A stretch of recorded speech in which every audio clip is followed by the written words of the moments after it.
That's the sound of the police. That's the sound of the beast. That's the sound of the police.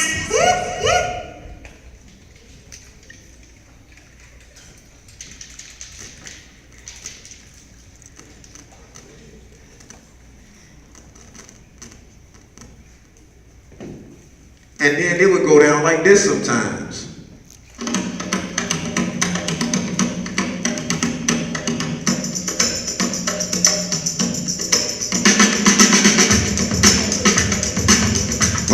Uh-oh. Uh-oh.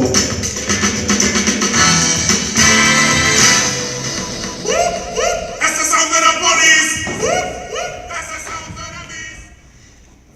When you hear the word graffiti, most people think of something negative. However, in Hip Hop 2014, we learned about how and why graffiti got started.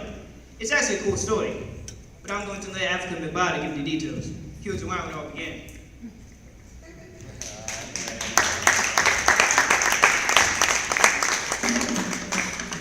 Thank you, young man. Thank you, young man. It's me again. How y'all doing? Everybody all right? Yeah. I tell you what, it was rough back there, boy. Y'all saw that? It's terrible. Now, graffiti.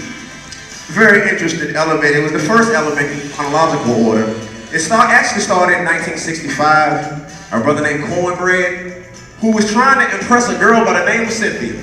She won't pay her no mind, so he figured, well, I'm gonna start tagging my name on some buildings with a magic marker. Then he had a protege by the name of Tutt who moved up to New York and then developed a wild style of writing. And then Taki 183 came in and became the first icon. Now, the one thing that I want to tell you today about graffiti, the most important thing, is that it was the first voice of the culture. It was the voice that you had to see. Once again, the programs were cut, and the desolate children and adults, for real, felt that they wanted some pride. They wanted to have something to be proud of. And they was a very good artist, very talented artist, and they had a freedom that I wouldn't encourage nowadays. But I gotta admit, I appreciated it back then. They didn't care about the police. They didn't care about gang violence, even though some of them were in gangs. As a matter of fact, that's how a lot of gangs would bought their territory, was with graffiti.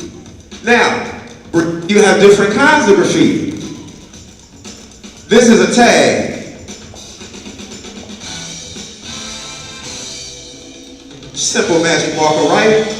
And then you developed in the bubble letters, and then you developed in the block letter.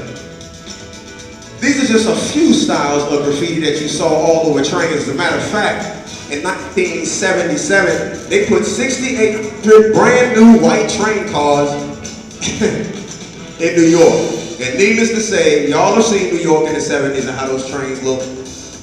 It just took over. You know what I mean? So once again, the most important thing I want you to take back with you in the science of graffiti is it was the voiceless voice, the political statement from the streets and the people of hip hop to the government. We are here and we will not be ignored. All right?